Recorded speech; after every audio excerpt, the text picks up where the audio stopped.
my name is Joseph Carlson, and this is The Grief of Politics, episode 46. I'm joined by my co-host, Avin Carroll. Avin, how you doing? I'm doing well. How are you today, sir? I'm good.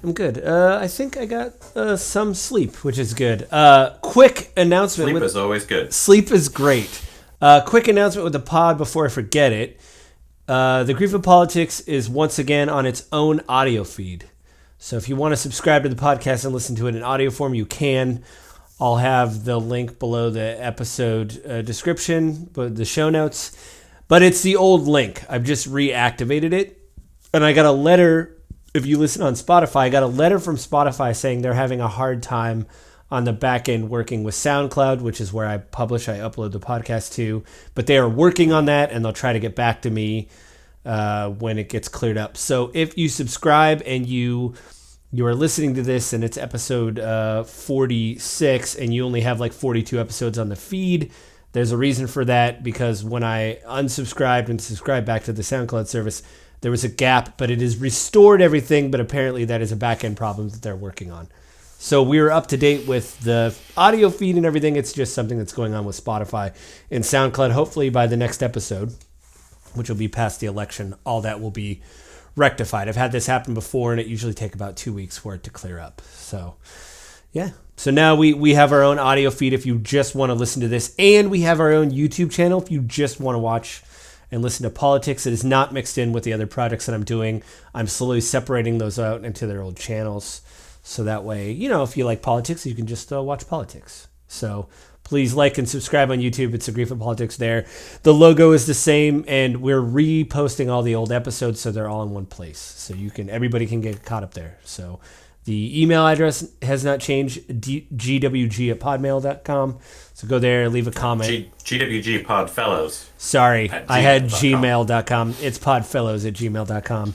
That will again be in the episode description too. So you can write to us and let us know what episode you caught, or like, subscribe, all that kind of stuff. We actually got Tell us where we're wrong. Tell us where we're right. We want to hear. We'd like to. Just don't spam us with your service to help us find 100,000 followers on Instagram, because we won't answer you. Yeah, or the misspelled "your podcast is great," but it's misspelled somehow with stuff like that. Yeah. So what we were going to talk about this episode is basically the election is upon us. What do we have, 4 weeks, if that? Not even that? 3 weeks? Not even that, no. We're recording this on Saturday the 12th of October. Yep. So we've got about a little bit more than 3 weeks to the election. Nice. And I have been, Avin and I are kind of plugged in on this stuff, and I've really been thinking to myself, how is everything so close? You'd figure by this point in the election, somebody, Trump or Harris, you feel would pull away. Like there'd be less undecided voters. People know Trump. I think they're getting to know Harris. In the beginning, obviously, we talked about it in a previous episode. There's a lot of excitement, but that seems to have waned. And it still, for me, it just shows kind of the weakness of both parties. If you believe so strongly in the fate of this race, and both sides are saying that this is, they're saying a version of there will be no election after this election. Both of them have said that, Trump has said that about Kamala, this will be the last election. Obviously, with January 6th, people are saying that about Trump. And I'd like to say I saw a new interview with J.D. Vance by the New York Times, where they did a sit-down interview that looked like a podcast studio. And they asked if he would certify the election if Harris lost, and he would not answer, and said if he thought there was problems with it, he would not certify. So that is still happening on both sides. And I have to say, one thing I'm just going to say on the progressive side, one thing that makes me mad is when you hear like kind of the moderate left say, well, I don't understand who's undecided. And it's like, I just want to be clear. I think they're not undecided. It's not because they don't know Trump or Harris. It's because they're undecided whether to vote or not vote. So I don't think that it is something where I think that's a part of it. There are still voters that are undecided on whom they're going to vote for. 100% believe that's the case. But there are probably also people out there that are in that same boat too. Of the undecided, there's probably a pretty good contingent percentage that are like, Do I vote? Yeah. Is it worth it? I mean, the one. So For what? president, a lot of them will probably still cast their ballots. Oh, like down ballot stuff. Yeah, like Yeah. local.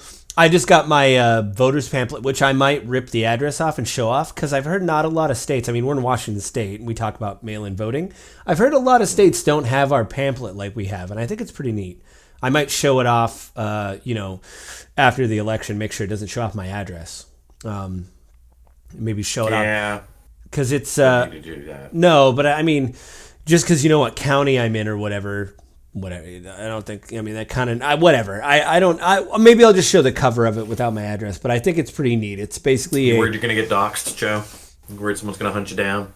right for our no comment. By the way, Avin, you're good at math. Tell me how this works. So we're trying to build out the channel independently of itself. Without any other stuff in the way. And I got a subscriber, which is probably you. I don't know if that was you or not. So we got a subscriber. So that's one. And you think, okay, we're building this. One. Great. I should subscribe and support the No, channel. no. Just this is a math question. So we lost a subscriber. Dang it. So we're at 0. But you would think, so what it said is negative 200%. But I think wouldn't that be negative 100%? I don't, that's the YouTube math, below it says, is it because I got +1 and then -1 in the same month? Do they consider that a total swing of up and down? So it's negative 200%. I don't understand how that's working. Because I don't know how they're doing their math. I don't know their formula. I'm terrible at math. Doesn't seem right. I'm terrible at math, but if you have one and take away one, it seems like that would be 100% of your gains are gone. So I would agree. yeah, but We owe YouTube a subscriber now. Yeah. Like, what do we? Oh, we didn't do it. It's our fault. But again, I'm bad at math, and I don't know how. I think maybe that's because it went up and down. I don't know. But again, I'm bad at math. But anyway, back to the question. Avin, reading over all this, I kind of laser focused on Harris because obviously I'm a liberal hippie. What do you think? I mean, for Harris, what do you think the big thing is? Why do you think people are still undecided or wavering, or why do you think it's so close with Harris, at least? So, I mean, she's essentially Biden light. She's very easy to attack. Her time as VP at the beginning was, and we've talked about this before, her time at the beginning of being vice president, when she was made the border czar. There's a ton of failings, misses, just poor overall performance that really hurt her public opinion at that point in time. All of that still exists. That's only 3 years ago, 3.5. Yep. I think people are really aware of that. It's very easy for conservatives to hit her record in California. I think among progressive Democrats, it's really easy to paint her as a terrible candidate because of her record with crime, because of her record with Israel, because of her kind of unwillingness to step outside of Biden's shadow. Outside of that, right, her performance even during campaigning has been very lackluster. She's been pretty sheltered and only speaking in pretty limited context. She can have pre-structured statements and answers. She's recently been on like The View and like the number 3 podcast in the world called Call Her Daddy. Like she did Howard Stern. Apparently she had a beer with him. She's starting to do more. Yeah, but that's that recent. That hasn't had time to permeate out. I don't know if that's going to make a big enough difference at this point in time. There was a lot of enthusiasm initially. A lot of energy came in initially because, like, yay, no Biden, woohoo! And I think now people are like, where's the substance, though? Yeah, also, Walz was very exciting. Some of the stuff he said, if you believe in progressive politics, the things he was able to do in Minnesota, giving kids school lunches, free school lunches, like all this stuff is like help, like fighting for the unions there, like all that stuff is great. But after the debate, I have to say, whatever I feel about JD Vance is used to those situations. And apparently there was scuttlebutt behind the scenes, or Walz said, listen, I'm bad at debates. I don't do this a lot. And so, but Vance is very good at debates, and he's used to being on CBS in the morning when he argues with people, whatever, Walz is not. Sticking with talking points, right? Walz is not, and I think what I heard from like the Never Trumpers, like the Bulwark, which I really like, Tim Miller and the team there, Sarah Longwell, they talked about they got mad after the debate because Walz was so nice towards Vance, the idea that you need to be on the attack and call these people out for, they're Never Trumpers. They're like, you need to hit him over January 6th, which Walz did, but that was like the last question, right? And so it's this idea that you need to hit harder, but Walz is just a nice guy, so like, is he going to be the attack dog to go out there and hit Vance, and he's not. That's not his shtick, right? It would be violating who he is. Yeah, and I'm in not the public eye. I'm not blaming Walz. I'm just saying when he says this isn't my deal, and listen, you and I agree, this is not some illegal thing. Biden dropped that, Harris stepped up. This isn't some illegal switcheroo like most conservatives have said. Walz, he's even had many. I don't say most, but many. Yeah. Way more than should. Yeah, like it's on the, what do we call it, hot or cold? It's on the hot side. It's not on the cold side of, anyway, Walz has even less time to be refined. So you can make critiques of Harris and how ineffective she is, but she's been doing this a lot longer, obviously been in the vice president stuff, and he's, a governor of a state. So he has to wind up faster than she does. And if you're not... Well, and I don't know that the vice president has as much of an impact as the actual presidential candidate anyway. They have an impact, but I don't think it's anywhere near as deep, right? They're going to go out and reinforce to the public the talking points. They're going to go out and kind of set the platform, right? Walz this week kind of spoke out of turn about wanting to get rid of the Electoral College. And so Kamala's teams kind of had to backpedal that a little bit. He was on a Rate Your Dogs podcast, though, which my wife and I were like, we need to watch that because he's a big dog lover. So there's a podcast that like We Rate Dogs where I don't know if I want to see the pod, but apparently you're in studio. They show pictures of dogs. It's kind of a light interview and you rate dogs. And I figure, that's more of his speed, right? Like doing the glad hand with the whatever. Puff piece. Yeah, but I mean, J.D. Vance would not do stuff like that. We've heard audio of him, the way he speaks, he, talking about postmenopausal females. And like, that's, no matter if I think he's weird or not, or strange, or that's a strange turn of phrase, he's not going to sit there and be like, oh, that's a cute black lab. That's not his speed. So it does humanize Walz a little bit to be like, oh yeah, they'd be a good hunting dog or whatever. I need to listen to the pod, but maybe Vance should do that to humanize. Yeah, I mean, it's just listen. I understand some people are very awkward with things, but Vance feels very much whatever. So what do you think? So this same question I guess goes for Trump. Why do you think Trump is having a hard time breaking away? If you like Trump, you should really like Trump, and he's kind of out there because he's Trump, right? He's got his 25-30% of the Republican base that worships him, idolizes him. Right. He's the greatest thing to happen to the party in the history of the party. Right. Every single policy he passed as president was the greatest thing that was ever done. Right. Even when it's exactly the same as people that they hate. Maybe it's not quite that big of a margin, but it's such a loud and vocal percentage. And then the rest of Republicans are just like, I cannot let Kamala win. She is too progressive, too liberal. I have an acquaintance in my life who about a month ago made the comment of like, I can't believe we have a communist on the ticket. Like, I can't believe I'm alive to see a communist on our presidential ticket. And I'm like, I mean, Kamala's not a communist. Like, even her extremely progressive views aren't even close to communism. Yeah, she's like the most... Don't get me wrong. I don't agree with a lot of her views, but she's not a communist. Oh, yeah, I don't either. And I'm like, she's like Biden, like the most modest, like, centrist... No, her record in California is more... well, I mean, left of center at what she, mostly is... what right now, except for like some of the stuff. I just think I don't. One of the other things I think that hurts Kamala is she's not willing to settle on a position. Right. She is the quintessential, I'm going to dance the line in every statement. Everyone makes fun of her for her word salad answers, but what I see there is a politician who doesn't want to commit to one way or another and hurt how she's viewed. So she's willing to give these non-answers that float around all sides of every subject Yeah. so that she can kind of appeal to every voter, which then makes her be like, but what do you believe in? Like, we don't know what you believe in because you don't believe in anything.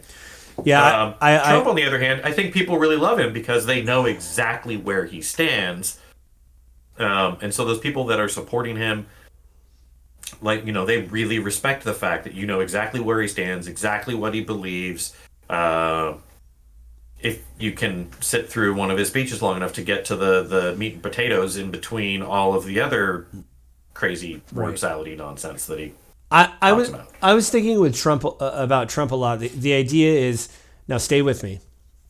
In his own way, like there's like this weird Trumpian Shakespeare. So like, I was an English major. I've read a lot of Shakespeare. I don't know. Have you read a lot of Shakespeare? I don't know. You school and stuff. Since high school. Right.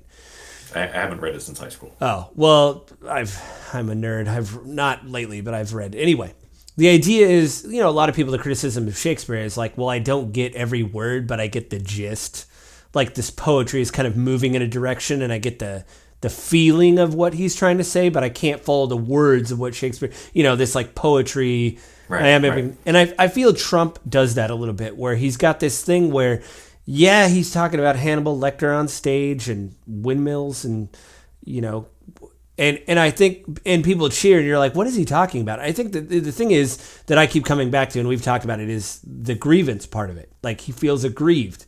And I think people in the audience, his base is like, I don't really know what he's talking about with, but he understands that we're frustrated with the way things are going. Yeah, he understands our grief. Listen, he's aggrieved. We're aggrieved. It's like going out there and just, when you call somebody, you're like, hey man, I got to vent for a couple minutes, and you vent. That's kind of Trump, but these are the rallies. And I think people are like, I get it. I don't follow every word, but I get what he's saying. The idea that we're all aggrieved. I know it's the Daily Show. I know they're very liberal, but they did a great supercut of, Fox News, like the business people talking about how the job market exploded, how the stock market's doing better. They kind of cut back and forth, and it was cut back and forth with Trump talking about how everything's going to hell in a handbasket. And I thought it was a really good juxtaposition. He was on the Andrew Schultz podcast, Flagrant, the other day, Trump was. And there's an audio clip floating around of Trump saying, we need to make America great. And Andrew Schultz pushing back, he's a comedian. He actually pushed back. He goes, America is great.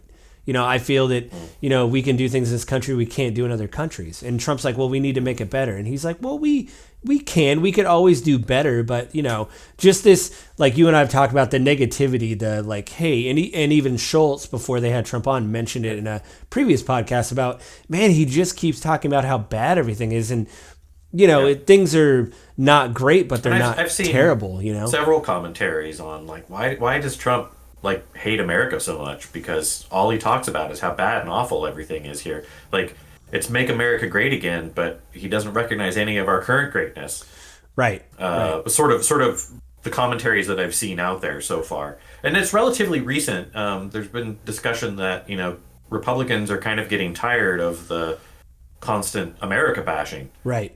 Yeah, I could see. I mean, they're still going to vote for him because Kamala is an unacceptable alternative. Right. But it sounds like the base is kind of getting less and less motivated. So, during the last election, there was a lot of speculation that Trump and Biden weren't going to be able to really mobilize voters, which it ended up being the other way around. Mm-hmm. People were, again, and I will say this again and again and again to anyone that asks me, Biden won that election not as a support of Joe Biden, but as an indictment against Trump. Well, I wouldn't be surprised if this election is truly that, like, ugh. Yeah. Like, I'm sick of this guy, Trump. I'm sick of him. It's just like he's aggrieved and he's mad and there's no path forward for whatever, because when people ask him about policy, that's when the rambling really, where it's like, this isn't a rally where you're trying to get people's attention. You really have to start talking about, no matter what like you said, if you have problems with Kamala's policy, she is getting out there and at least talking about policy a little bit. And Trump talks about like tariffs and like, it's just like, wow, you really went around, he did talk about, he calls it the weave, and he talked about it with Andrew Schultz, and I heard that. where the idea is, well, I will say something like Air Force One. This is the example he gives. I talked about Air Force One. Then I talked about all this other stuff. And then it was like why I was on Air Force One and where I was going. But I went on this long walk to get there, And he said, if you lose that, then you're done. And a lot of people pointed out on the left and the right, Trump isn't as sharp as he used to be. It's no longer 2016. It's 2024. He is 70. He's not doing as many rallies. He's some of that. Which we've talked about is how much of that is nervousness and fear of security. Yeah. And also, he's 78 years old, right? So like that's, and like, everybody talked about Trump being high energy, no matter how I feel about that based on his physicality. He was doing a lot of rallies early on in 2016. You're like, whoa, he's doing like 2 or 3 a day, going here, and here. And like now it's like, well, 1 a week, I wonder if there's this thing inside of him where, he wants to be president, obviously, for legal reasons. We've talked about that. But also, I wonder if he's just to the point where he literally is just tired of, like, I can't, like, what am I doing? Like, and there was all that talk behind the scenes in 2016. It's like, did he really want to be president? And once he's there and figures out the work that goes into the job, it's like, this is a lot of work, And I don't want to do this again. So I don't know if that's some of the idea of, I think one thing that resonates, and this is the topic, I feel bad that I didn't pull up articles for this, for Trump at least, and we talked about this with Vance, or I did early on, the January 6th thing is still really big. And I think with normal voters, when you keep getting, like, not Trump's base, people that are ride or die with him, when normal independent voters and like undecided start hearing about January 6th, I think they remember the news. And I think it's very off-putting. I think it was CBS or somebody did a focus group after the vice presidential debate with Walz and Vance. And they said, well, I can't vote for Trump and Vance because they wouldn't certify, Vance wouldn't answer the question and probably wouldn't certify the election. So like, how am I going to vote for you if you're literally going to waste my vote? And this was an undecided voter, and I think, and I heard some scuttlebutt also behind the scenes that that's why they picked Vance, because I think Vance, whenever he decided to turn towards Trump, because he was a never Trumper and all this stuff, he said he would do what Mike Pence didn't do, meaning he would uncertify the election. So that's got to be really big in Trump's playbook. With Vance out there saying, I'm not going to, with the New York Times reporter saying, I'm not going to certify, or weaseling around it, to say, like, I'm not going to do that. So you're fine. Sorry, lost my camera for a second there. You're fine. You're fine. You're freezed up. But yeah, I think for Trump, that's the big deal.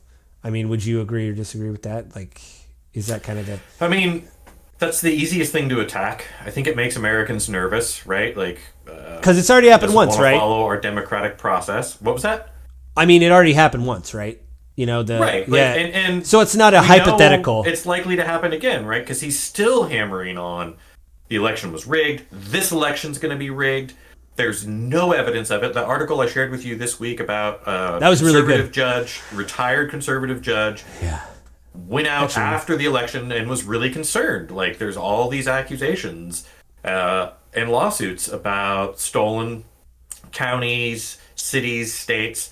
And so this judge went out and reviewed all of the evidence for every single one of them with friends. He found another retired judge, another retired congressman, senator, all conservative Republicans, Republican appointees as judges, Republican representatives from the House or the Senate. I don't remember exactly. But they went out after the election and did this review and then released a 72-page breakdown. I want to read that. I haven't read it yet because I just saw this article so we can... Yeah, the article you're mentioning is called "A Retired Conservative Judge's Challenge to Claims about the 2020 Election." It was on Desert News. It's on Apple News, but yeah, I think it's like a Nevada paper or whatever. I think. Anyway, check that out. It was really good. I kind of felt the same way. Yeah. So. And it's just, you come out of that and you're like, we know better. And he flat out calls out any politician who questions our electoral process like this when we have one of the most secure electoral processes in the world. Yeah. When you undermine it by constantly questioning it like that, you're undermining the democracy of our country. You're breaking apart weakening the weave that holds us together. Right. And we don't need that right now, right? We already struggle enough with Right. left and right at each other's throats all Yeah, the time. absolutely, yeah. Even though we all know, rationally, we all know the center is actually where most Americans are, but we only ever see and hear the fringes. Yeah, and I mean that article is really good, and for me, what I find, I think everybody on the left finds it like they get angry. I find it kind of chilling that you have people like, I mean, I saw an interview with Dan Crenshaw, Texas representative, I think. Anyway, he right after the attack happened, they had him on the phone or whatever on the 7th, saying this is unacceptable.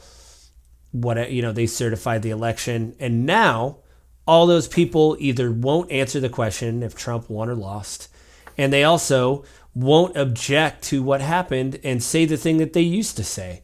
So most on the left are mad, and I'm actually a little bit worried because I'm like, what are you guys planning? Like, well, I'm mad, but I think I'm more worried than mad. Should be worried too. Because I'm like, if you guys were able to speak up in the moment, but now you're silent, what is happening? What is going on? I personally think it's a typical politician. I don't think it is deep. Like, it's not a nefarious whatever. I don't think it's nefarious from the sense of, like, they're planning to do this again in a more developed way. I mean, maybe they are. I just don't think that's the case. I think what's happening is you've got politicians who are looking at an extremely mobile, vocal base that are committed to Trump and believe Trump. And Republicans, just like Democrats would do if the table were turned, are not wanting to alienate 15 to 20% of the voting base. Also, not wanting to have Trump mobilize against them and have them primaried against and lose, which has happened many times. Yeah, and also apparently, he can lie about like a natural disaster and people will send death threats to meteorologists, which I never thought I'd have to say that sentence in my whole life. But I've been reading about it going, what in the world? These people are going, hey, this is pretty messed up. And they're like, you made it up, They're screen grabbing their messages getting sent to them and putting them on news reports and stuff. And it's troubling. It's so troubling. I think for me, the thing with Harris that I'm finding a big problem is, some of these articles we found, there is, but what you found too is you found some more numbers, but the idea there is this uncommitted movement with the way the Biden-Harris campaign has dealt with the Middle East conflict, with not just Israel and Palestine, but now Lebanon and Iran, and like all this stuff about how we're just kind of blank checking weapons over there, and how I am watching these press briefings where the U.S., you hear these background reports of Biden and the administration being very upset with the way Israel is conducting themselves and wagging their finger. But then the next week they're just okaying, millions of dollars or billions of dollars worth of weapons to go back over there. So you're like, so the one bit of leverage you have, you're not using, and you keep saying you're upset. Well, then do something about it. I think they're in a rock and a hard place. Actually, one of the articles that you shared, even the guest, it was a podcast from NPR. Oh, the guest even brought up, like, Kamala's kind of trying to dance the line between the two, and in so doing, she's not willing to commit really to the Arab pro-Palestinian because she's talking about ceasefire group. So, I mean, I think that is a problem with Harris, the idea that, there is uncommitted delegates, and what happened at the DNC, where they didn't allow Palestinian speaker to take the stage. And there's reports where I couldn't find a... It wasn't... I think it's important to note in that, I wasn't aware of this because of the way we've talked about it and the way it's been covered before. There was talks of having a Palestinian speaker. There was negotiations going on to have a Palestinian speaker. At the last minute, those negotiations didn't pan out. So it wasn't like they had one on the schedule and they yanked them. Right. It was that they were trying to get one up to speak to what was going on in Gaza, to speak to what was going on in the Middle East, and to talk about their viewpoints. And they just weren't allowed to. And I 100% recognize where that's one, insulting, and two, kind of like, well, why? What are you worried about? Right. But two, I don't think it's as egregious as, or three, I don't think it's as egregious as if they had someone scheduled and were like, no. Yeah. Well, I just think it's like you said, it's bad on the face of. I know it's a little bit off topic. There's an author named Ta-Nehisi Coates, and he's been doing social justice stuff for a long time, writing about it. And he went to the West Bank and stuff like that a few years ago, and he wrote about it in a new book. And he gave a very famous interview with CBS this morning about this book that just came out, and the host kind of attacked him really for writing about Israel and said, why aren't you talking about how Israel is attacked on all sides? Why don't you talk about the intifada's where Israeli citizens were killed? And Ta-Nehisi was very classy, and he said, well, to be honest, I think what you're saying has been said a lot by mainstream media, but when I go to outlets in places like this and ask for Palestinians, journalists, to say their piece, there's no hosts available to speak or no journalists. Fox News recently had a journalist, an Israeli journalist, who was covering the thing in Gaza, came out with a statement saying we need to protect Palestinian journalists because they're getting killed. And he received, not death threats, but like, you don't understand the conflict. But even though he's over there covering it, it's like, really, he doesn't understand, Like, I think... he got mansplained. Yeah, mansplained about, while he's putting on his literal flak jacket and a helmet to go over there and cover. Yeah, so, I mean, I think they're, like, you and I don't know. I mean, you were right. I tried to find some stuff. I couldn't find the actual number of delegates. I know the uncommitted in the primary was very possible. There was like 100,000 votes. I believe Biden won by over 100,000 votes, but people are saying that shrinks the margin, obviously. And if Kamala is, Biden light, like you said. So there was the articles you sent me focused mostly on Michigan, because Michigan has one of the highest populations of Arab Americans in the country. Right.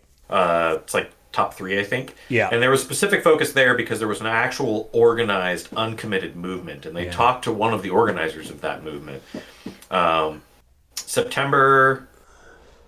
Late September, mid-September-ish, the uncommitted organization basically came out and said, we will not endorse Kamala Harris. Yeah. However, we also do not want Donald Trump to win, and you should vote to prevent that and not vote for third party. So they kind of sort of were like, vote for Kamala. And in that same piece, he also brought up, he's like, look, I'm not happy with Kamala. They're not helping us in the Middle East. But we also recognize that a Donald Trump presidency would be even worse.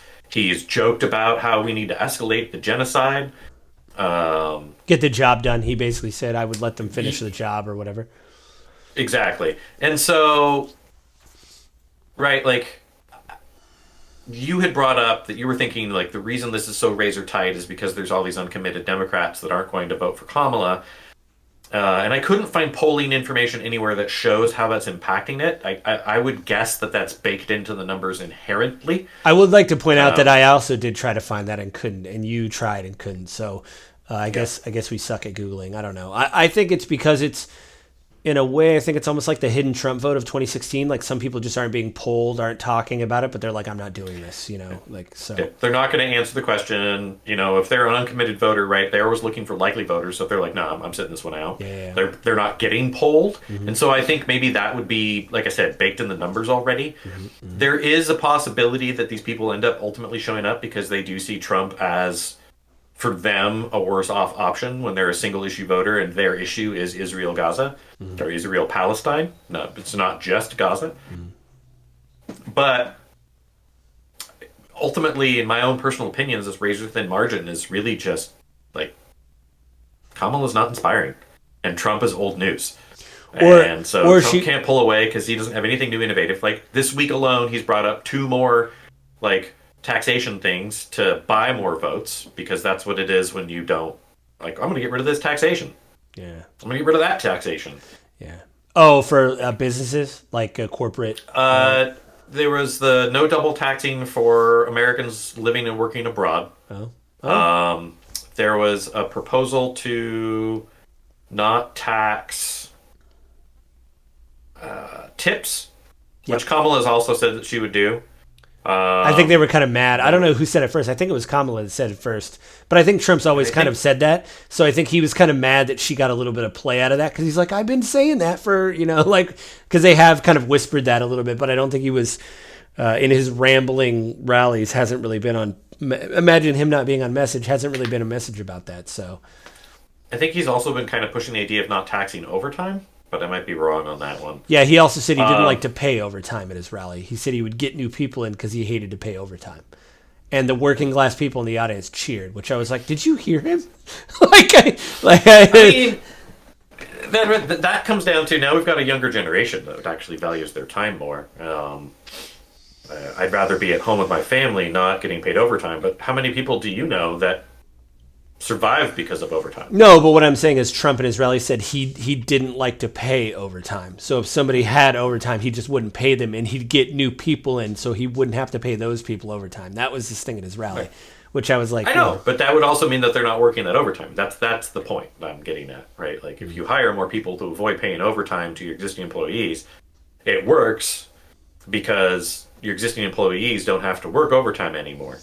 So for people that don't want to work overtime, it's a good thing. I don't know. I just think it's a little suspect. Anyway, I mean, at the end of the day, anything and everything that comes out of his mouth is going to be deified by his base. And I think his base are the ones that are going to his rallies. Conservatives Republicans that are swallowing the bitter pill and voting for him again because it's the choice that they have. Yeah. They aren't the ones going to the rally. Yeah. They already know, I can't vote for Kamala. I can't vote for a third party because if Kamala gets in, she's going to do all this liberal progressive stuff we don't agree with. She's going to keep inflation high. She's going to open the border. Sorry, my wife handed me iced coffee. Legend. Hey. So that's strong. I'm sorry. It's a new brand that really woo. We've lost Joe, folks. We're gonna podcast. Knocked him out. We're gonna podcast for another 2 hours. Let's do this. I'm ready. I'm jacked. So, I don't think Trump is rallying, bringing anything inspiring for the conservatives that aren't like fully bought in. Yeah. I don't think Kamala brings anything for the majority of Democrats. I think she is, again, another anti-Trump vote. Yeah. I think there are some that will support her, right? That are excited and mobilized and ready to go. It is a future. I think, know what? I just kind of had this big epiphany. I think I mean, obviously we kind of chewed around the edges of this, but the idea is there does need to be a reset on both parties because there's this idea that Trump is like enthralled. There is, you hear it on background, as they say, in reporting, these people that don't want to be quoted, but they're like, yes, Trump will, Kamala's crazy. And then the cameras are off and the quotes are off and they look at the report and go, I want this guy gone. I want him gone as much as everybody else. And there's a lot of behind-the-scenes chatter about Republicans in the House and the Senate that don't want him to win and are hoping he loses so that they can move the party forward. Yeah, I'll say this much. I wasn't a fan of Mike Pence. He was this just guy who I found... What? You didn't like the extremely traditional, religious, conservative Republican, Joe? Yeah. No. But what I will say is, when January 6th happened or around that, he said, I'm not doing this. Trump said he was too honest. And when he was running for president, even though he lost and no one liked him because really he wasn't Trump's guy anymore, I saw him be interrupted while he was giving interviews where people would yell at him and call him a traitor. He would stop the interview and turn and talk to the person and go, no, I followed the Constitution. And I know Mike Pence doesn't believe in swearing or raising his voice, but if he would have done that, I would have been like, I'm voting for you, Pence. I don't care if you're losing. If he would have made it in a primary. Because, it's that kind of stuff. And I think a lot of people that I've heard, like the Never Trumpers, are very upset that, Trump's former cabinet members, like Mark Milley, all the generals, they don't want Trump to win. And they endorse Kamala, but then they won't go out and either campaign with Kamala or they're like, well, it was bad. But, it's like Dick this. Cheney has endorsed Kamala. Which Dick is Cheney. I know. Talk about handshaking the devil.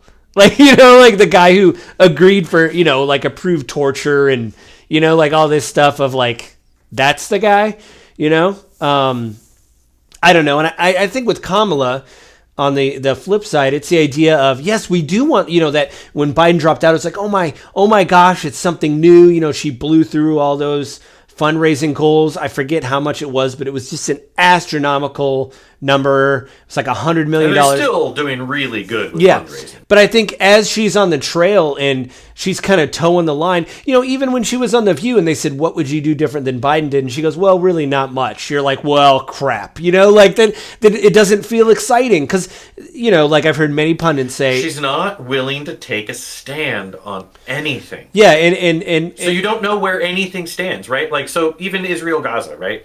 If I were an undecided voter on Israel-Gaza, I know exactly where Trump stands, and that's not good for me as an Israel-Gaza voter. Yeah, you're like, well... I don't know where Kamala stands, and so there's a chance when she gets into office and has actual power, she might push Israel more, she might pull back from support. Like, there's a chance once she is in power, she will do those things. We don't know for sure. Avin, to be honest, and you keep hearing these stories of old presidents really sticking it to Israeli prime ministers, making a phone call, stop it. Reagan did that. Clinton. If I was president, I'd be like, let's see something. And I'd be like, hey, we're having a problem, with the weapons. We have this thing going on in Ukraine. I don't know if we're going to make, our production is up to max. I don't know if we're going to make it. And I'd want to see how fast, what I'd be complete. I'm like, well, if we give you the weapons, we know what you're going to do. Let's see what happens if we don't give you the weapons. And if Netanyahu calls, you'd say, oh, now I have your attention. Like that you take my, like, yeah. And I think, like I said, because like the answer to that question, if you're progressive, if someone says, what would you do different than Biden? It's like, listen, we did the CHIPS Act. We did the, I forget it's like you said, it's a bad name, the Anti-Inflation Act. We've descheduled marijuana. We've helped people with forgiving college loan debt. Now, again, if you don't agree with these policies, I'm just speaking to progressives. These are the things we've done, but I want to do more. I want to, I want to not tax tips. I want to, give people a first-time home buyer's credit or extend that, like whatever that is. Like I want to keep working for you. I don't want to go back. I want to fight for your bodily autonomy. I want, we want to ratify Roe v. Wade. Again, if you're conservative or, on the right, these are terrible. But if you're progressive, you'd be like, oh, there's a little bit of hope. But when you get on The View and say, you're going to go, well, he did pretty good. I'm just kind of here. You're like, no, right. Or like, what do you want to do with Israel? It's like, well, they have a right to defend themselves. It's like Biden's been saying that, since a year from now, since October 7th. We know they have a right to defend themselves. Why are they in Lebanon? Like it's crazy. So, yeah. I mean, that's I think what really bothers me. And I think what it is not to lose hope. I think because it split so much, it makes, like, I don't want Trump to win, but it makes me very nervous of like, is he? Like, is it going to happen? Like, I don't know. Just because I'm like many never Trumpers, I'm not going to get into the hyperbole of like a threat to democracy, but there is a real threat there of, we're not going to cede power. We're going to tie this up in the courts. We're going to start another 60 lawsuits to see. And it's like, if that happens, I just don't want to go through that again. I don't want to see the barbed wire around the Hill, during the certification of the election. I don't want to see that again, And I mean, with JD Vance on a podcast going, well, if I had problems with like how I thought it was conducted, I wouldn't certify. And you're like, here we go again. I don't want to see that again. So. And your boss has been campaigning on they're rigging the election, they're stuffing ballots. I mean, he hasn't. Well, I haven't heard him say that part, but he is just really setting up for the election's rigged. It's not. The election's rigged. Yeah. And there is no evidence. Now you could say the argument for election interference with the January 6th charges being brought up and then being opened up to the public. Right. There is an argument to be made. the Justice Department's own policy says not to do that, and they did it anyway. Yeah. I didn't read that. Read it. I wonder what their reasoning for doing that. Maybe it was so unprecedented that they said we want to be transparent and show this process because this has never happened like in the history of. And I haven't read what their justification, but I think they have actually said like, oh no. Like from what I've seen, they've been like, no, this is different. That's not what we're doing here. But the reality of it is right. It is going to have an impact on the election. Now, in all honesty, I think it should. And my speculation is that Judge Chutkan and Jack Smith are pushing to do this now. Because if Trump does win, the American public will never see this information. That's true. It will disappear. I did hear that early on with the documents case and the election interference, the idea that, okay, well, the Supreme Court says he's immune. So now what we have to do is say what an official and unofficial act is.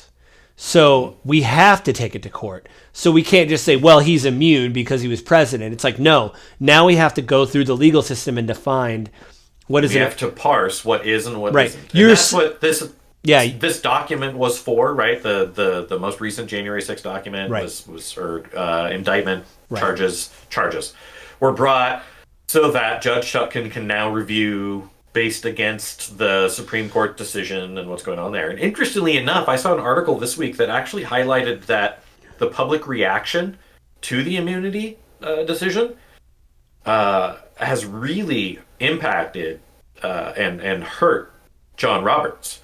He thought he made a very sound argument and that like he would convince the public in the way that he wrote kind of the final decision and put all that together, and the way that people are tearing it apart and really ripping into him for it, and legal scholars as well, not lawyers, and conservative on both sides of the aisle, not just like me and you that are like we don't know about the law. Like these are actual lawyers that have tried cases that are like what like what are you talking about? And so that's that public commentary, that dissent to the decision has actually really deeply impacted him apparently, and he's been very hurt by the reaction to it. He's supposedly he's been more quiet and somber around family and friends and colleagues, a little bit more withdrawn. He hasn't done anywhere near as much public speaking since then.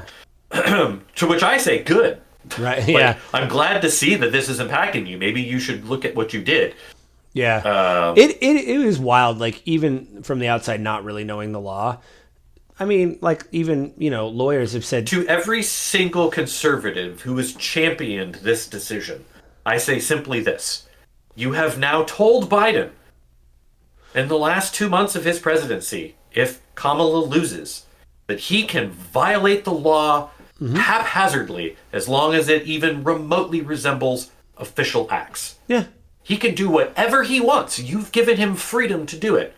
I'm not a fan of The Blaze, but when they were talking early on about Biden's presidency, you come in day one, you sign a bunch of executive orders. And I don't really like executive orders because they can be changed over in a pen stroke. But Glenn brought this up. He's like, if you think this is radical, imagine what the other party will do. Like, Biden overwrote Trump's executive orders. And now whoever comes in next is probably going to if it's Trump again, he's going to overwrite Biden. So like you're setting a precedent that like you can do this with a pen stroke when you need. And I was like, Glenn, you and I agree. Like, I can't believe that you and I agree on something. And Glenn too was one of those people speaking of January 6th. I saw the editorial thing he did where he's like, what are you doing? Literally to camera. What are we doing? We're basically giving into what everybody said about conservatives by doing this, and now he's, Trump's going to win. He's got to win for the sake of the country.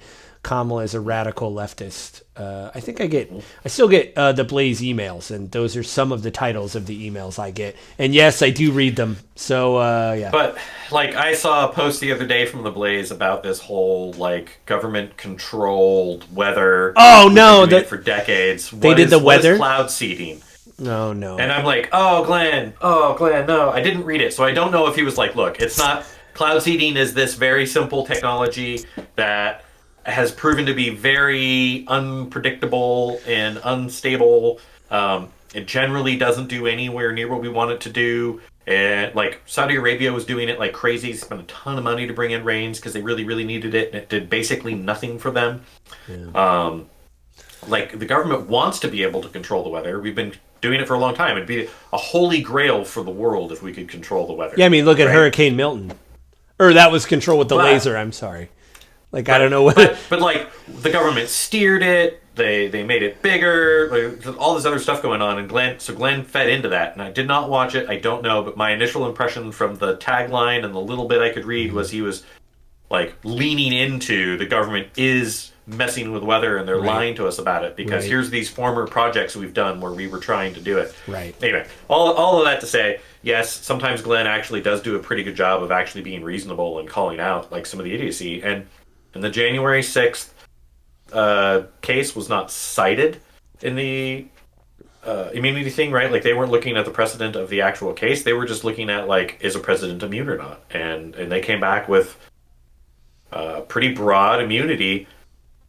And for every single conservative that hailed that, like, why? Why? It's you troubling. protected one man and you invited every other president, every other president to follow, to break the law openly. Including your opponents. Yeah. The guy currently in power. You have now told him, go for it. Yeah.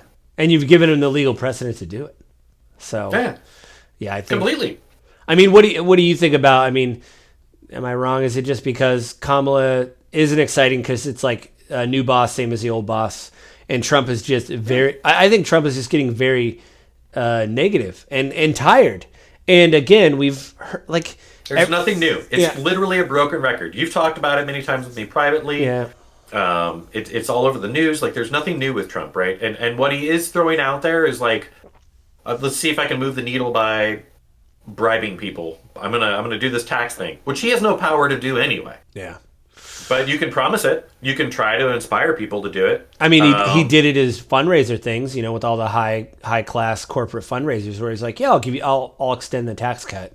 You know, so he's like saying, "Hey, I'll do it again if you guys just give me that money, that sweet cash." It's just there's nothing inspiring in Trump to people who are already like, yeah, and there's nothing inspiring in Kamala to the same voter. Like the what is it? The 13% that are independent or whatever. I mean, I think it's even bigger than that. I think like 30% of Americans consider themselves independent. But yeah, it's probably depends. There's like 13% that are still undecided, and it's just there's just nothing motivating. It probably depends on what poll you're looking at, but yeah, I think that'll about do it for this month. But Avin, is there anything you want to plug before we get out of here?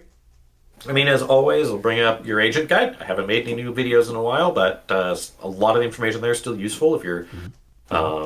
Looking at real estate as interest rates are starting to come back down again. Heck yeah. Some good tips and pointers, advice in there. If you have questions, please feel free to reach out. Get on the mailing list. Occasionally I do. Just the get on the. Is it like a mailing list, like a newsletter? Because I still get. It might just be my Facebook feed. I get stuff from Your Agent Guide. So yeah, I mean my posts. Yeah, follow Your Agent Guide on Instagram, Facebook. I do post. Just daily little tidbits about where the market is, news about the market nationally, so it's more generic. It's not as focused. The other thing is occasionally I do the gaming podcast with Joe, Gaming with Grief, as opposed to Grief of Politics. There's a theme here. We have a theme. I probably have to have you on for an episode. I'm trying a different format and stuff. There were some reviews I was doing, but I was out of town. So my wife and I are just going to talk about games that we've been playing, because we've all been playing. Her and I have been playing way different games.